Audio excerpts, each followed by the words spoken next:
루피가 마침내 알라바스타에 도달하게 되었고 루피는 우섭에게 선박을 맡겨둔 이후 곧바로 전쟁의 중심지인 아르바나로 향하려 합니다. 하지만 해군들이 나타났고 해군본부 소장 필두는 해적왕 루피의 등장이다. 현재 아르바나에서 빨간머리 해적단과 세계정부가 격돌 중 저 녀석이 아르바나로 향하게 되면 판세가 뒤바뀌게 된다. 모두 해적왕 루피를 제지해라 라고 소리칩니다. 하지만 루피는 꽤나 진지한 표정을 지으며 너희들과 싸우고 있을 시간은 없어 라고 말한 뒤 폐양색 패기를 발현하였고 해군본부 소장 필두를 포함한 모든 해군들이 기절해버립니다. 그리고 뒤이어 우솝이 나타났고 우솝은 겨우 의식을 유지하며 루피 사막에서 빠르게 달릴 수 있는 탈 것이야. 이걸 타고 바로 아르바나로 향하자 라고 말했고 루피와 우솝은 특수한 탈 것을 타고 빠른 속도로 아르바나로 이동합니다. 그리고 알라바스타의 대부분의 지역이 그야말로 아수라장이 되어 있었고 루피는 자신의 친구의 고향이 아수라장이 된 것을 보며 분노합니다. 그리고 루피는 우연히 섬의 북동쪽으로 향하던 나미와 브룩을 만나게 되었고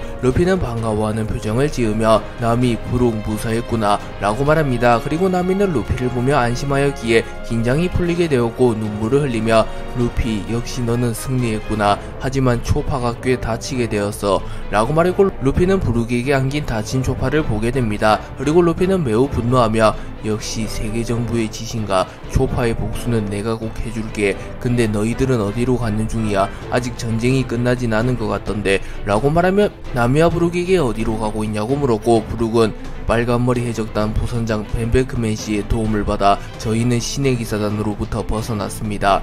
비비양 역시 이곳으로 올 것이라고 했습니다 라고 말해주었고 루피는 베크 아저씨의 말이라면 그렇게 될 가능성이 높아. 나는 아르바나로 향해 샹크스를 도울게. 너희들은 비비와 함께 이곳을 탈출해. 우리 다시 샤본디에서 만나는 거다. 우솝 너도 나미 브룩과 함께 떠나 라고 말했고 우솝은 역시 체력이 팔팔한 이 몸의 경호가 필요한가. 루피 나에게 맡기고 떠나 라고 말했고 루피는 곧바로 아르바나로 향합니다. 그리고 아르바나는 샹크스와 워큐리의 대결이 한창이었기에 루피는 아르바나에 가까워질수록 강력한 패기를 느끼게 됩니다. 샹크스가 최후의 기술을 준비하기 위하여 자신의 패기를 극대화시켰고 샹크스의 폐양색 패기가 섬 전체를 뒤덮습니다. 그리고 대다수의 해군 알라바스타군이 그대로 기절하였고 워큐리는 섬 전체를 뒤덮는 폐양색 패기라 목숨을 담보로 한 기술을 시전하겠다는 건가 하면 나 역시 전력을 보일 수밖에 없겠군 이라고 말했고 워큐리 역시 자신의 폐양색 패기를 극대화시켰고 알라바스는 순식간에 샹크스와 워큐리의 패기로 뒤덮입니다. 그리고 샹크스와 워큐리는 곧바로 충돌하려 했으나 그 순간 공중에서 루피가 날아왔고 루피는 꽤나 진지한 표정을 짓고 있었습니다. 그리고 루피는 곧바로 기어 피프스를 사용하여 니카로 변하였고 루피는 고무고무 던 게틀링건을 사용하여 워큐리를 공격합니다. 그리고 워큐리는 곧바로 사화천신 태평을 사용하여 루피의 공격을 막아내는데 성공하였고 워큐리는 벌써 나타난 건가 우리의 계획보다는 이른 등장이군 해적왕 이라고 말합니다. 그리고 루피는 샹크스를 바라보며 샹크스 이제 저 녀석은 내가 맡을게 라고 말했고 샹크스는 웃음을 지으며 하하하 루피 이젠 입장이 완전히 뒤바뀌었구나. 산적과 해왕류로부터 구해준 게 엊그제 같은데 이제는 네가 나를 구해준다니 이젠 정말 그 모자가 잘 어울리는 남자가 되었어. 로저 선장님보다 말이다 루피 라고 말해주었고 루피는 웃음을 지으며 니시시시 샹크스 동료들을 부탁해. 저 녀석은 내가 날려버릴 테니 우선 동료들을 데리고 이 섬에서 빠져나가줘 라고 말했고 샹크스는 루피를 놔두고 도망갈 생각은 없었으나 우선은 루피의 동료들을 수습하는 게 먼저라고 생각했고 곧바로 아르바나 궁전을 향하여 달려갑니다. 그리고 루피는 워큐리를 보며 분노하는 표정을 지으며 어이 영감 내 친구들을 다치게 만들었다면 책임질 각오는 해뒀겠지 라고 말하였고 워큐리는 신의 기사단 타이톤에게 준비는 해두었겠지. 밀짚 모자가 생각보다 일찍 나타났으나 계획은 변함없다 라고 말하였고 타이톤은 예 물론입니다 워큐리성. 콩 전군 총수의 위치와 비비 납치 성공 여부를 확인한 이후 곧바로 계획을 시작하도록 하겠습니다 라고 말하며 워큐리와 타이톤은 애시당초 루피가 올 것을 알았으며 그에 따른 대비책은 물론 어떠한 작전까지도 세워놓았다는 게 암시됩니다.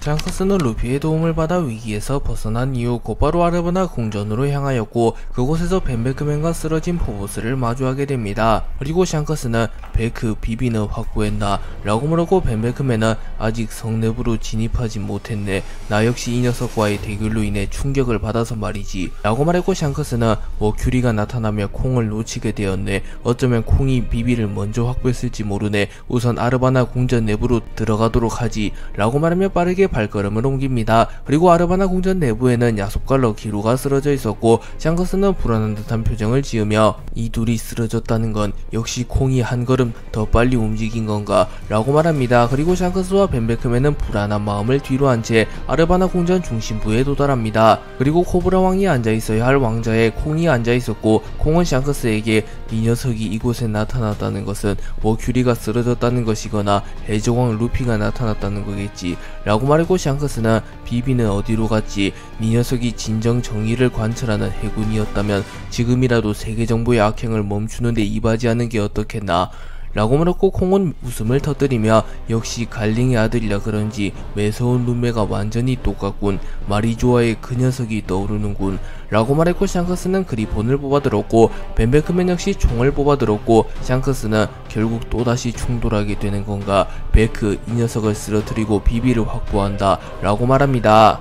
샹크스와 벤베크맨은 당연히 콩이 적이라고 판단하였고 곧바로 콩을 공격하려 합니다. 하지만 콩은 아무런 전투태세를 갖추지 않았고 의구심이 든 샹크스 역시 주저합니다. 그리고 콩은 비비라면 북동쪽 해안으로 갔다네. 내 전용 선박을 타고 이 섬을 빠져나가라고 말해두었네. 아마 비비는 샤본디에서 밀짚모자를 당하 제외하게 될 걸세 라고 말해주었고 샹크스는 당황하는 모습을 보이며 그곳에는 나의 부하들이 주둔 중이다. 나에게 이 사실을 알리는 이유가 뭐지? 라고 물었고 콩은 만에하나 자네의 부하들이 비비를 공격하게 될 거지. 그런 꼴을 보기 싫다면 당장 연락하게나. 콩의 선박을 건드리지 말라고 라고 말했고 샹크스는 세계 정부를 배신하는 건가? 혁명군이 입수한 정보에 의하면 이 녀석과 신의 기사단 총사령관은 차기 불로수술 1호 대상자, 세계 정부의 밑에 있다면 영생을 누리며 무소불위의 권력을 누리게 될 터인데 이제 와서 세계 정부를 배신할 이유는 없을 텐데 라고 물었고 콩은 과거 해병이었던 시절을 떠올리며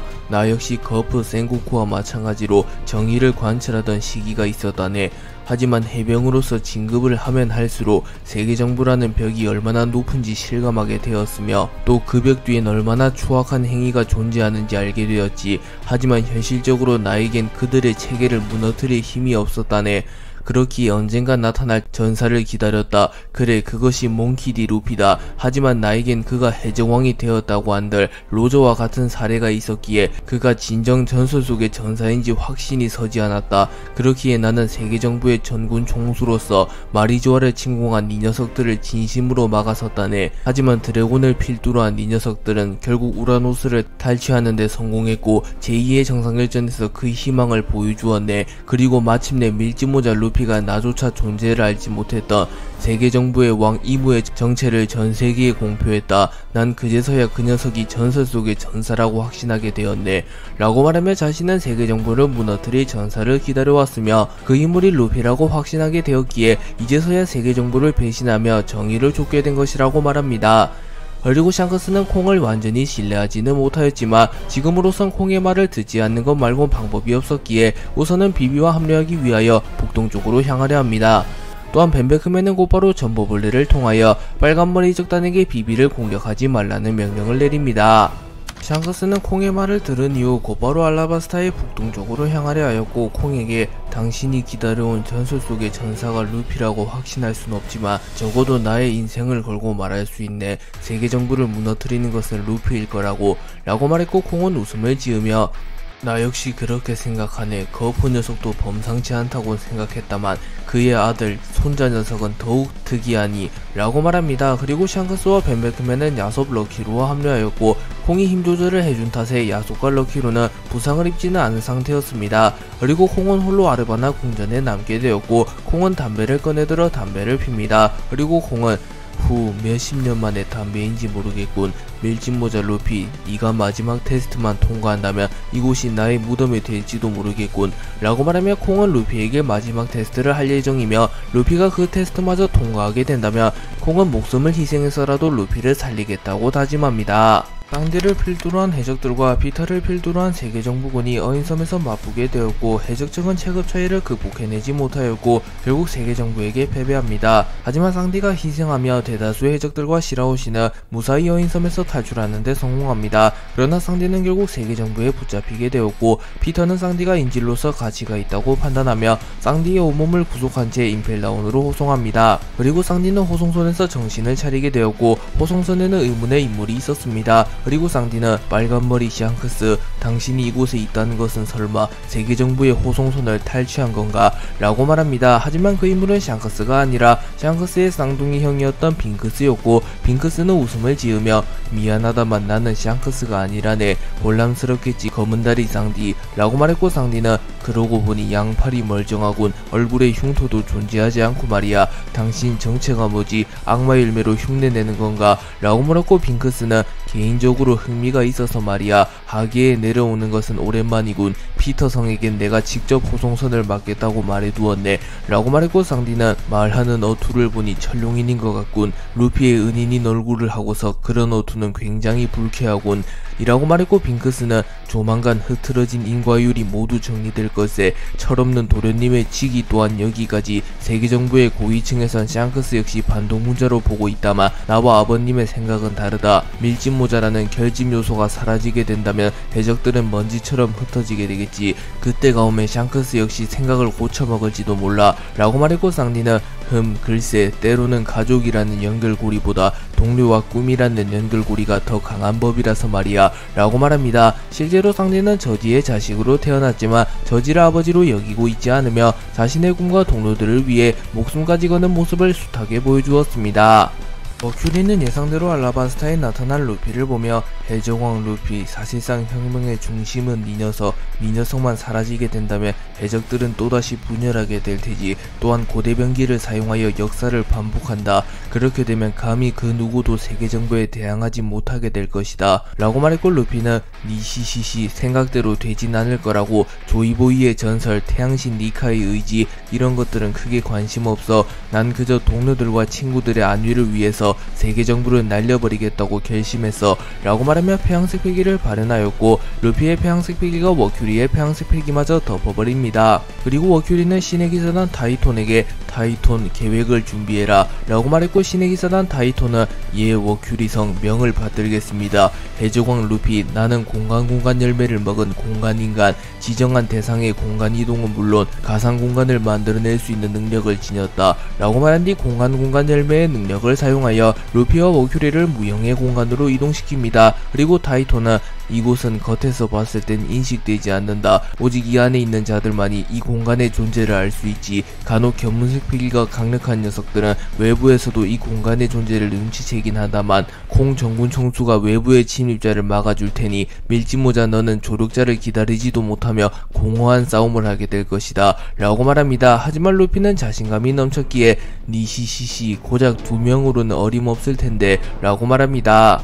머큐리와 루피는 타이톤과 함께 타이톤의 능력으로 생겨난 무형의 공간으로 이동했고 머큐리는 오로송 전원에게 텔레파시를 통해 연락합니다. 그리고 머큐리는 모든 것은 계획대로 되었다. 현재 나와 타이톤은 타이톤의 능력으로 생긴 무형의 공간 속이라고 말했고 마스는 드디어 긴 전쟁의 종언을 맞이할 시간이 왔군 이라고 말했고 나스조로는 당장 그곳으로 이동하도록 하지. 밀짚모자 루피를 이번 기회에 처리하지 못한다면 최후를 맞이하는 건 우리일지도 모른다 라고 말했고 피터는 이모님께는 내가 직접 보고하도록 하지 라고 말했고 세터는 시간을 지체하게 되면 변수가 생길지도 모른다. 저는 지금 곧바로 텔레포트 하도록 하지. 대기시간은 약 10분. 머큐리 그때까지 최대한 버티고만 있으세. 냉정하게 우리 개개인의 기량은 밀짚모자 루피에 미치지 못한다네 라고 말했고 워큐리는 10분이라 길다면 길고 짧다면 짧은 시간이군. 허나 버티는 것만은 자신있다 라고 말합니다. 그리고 루피는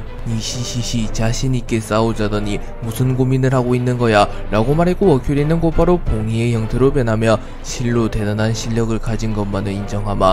허나 아쉽게 되었구나. 조이보이도 니놈도 이모님께 협조하였다면 평생토록 아래 것들을 지배하며 무소불위의 권력을 누릴 수 있었을 텐데 라고 말했고 루피는 나는 지배 지배 따윈 관심 없다고 라고 말했고, 루피의 뒤에는 로저의 형상이 나타납니다. 콩은 견문색 베개를 통하여 타이톤이 공간 열매의 능력을 사용하며 무형의 공간을 만들어냈다는 사실을 파악하였고, 드디어 시작되었는가. 밀짚모자 루피, 제 아무리 네 녀석이라도 홀로 세계정부의 최고의 전력을 상대할 순 없겠지. 밀짚모자라는 구심점이 무너지게 되면 해적들의 혁명은 사실상 끝이 나게 된다. 하지만 네 녀석이 살아갈 운명이라면 반드시 돌파구를 찾아내고 말테지. 내가 개입하는 것은 네 녀석의 승리가 확정되었을 때다. 만약 돌파구를 찾아낸다면 그때는 나의 목숨을 걸어서라도 네 녀석을 도와주마. 하지만 네 녀석이 오로성에게 패배한다면 나 역시 또 다음 전사를 기다릴 수밖에 없다. 그러기 위해선 표면적으로 세계정부의 하수인을 자처할 수밖에.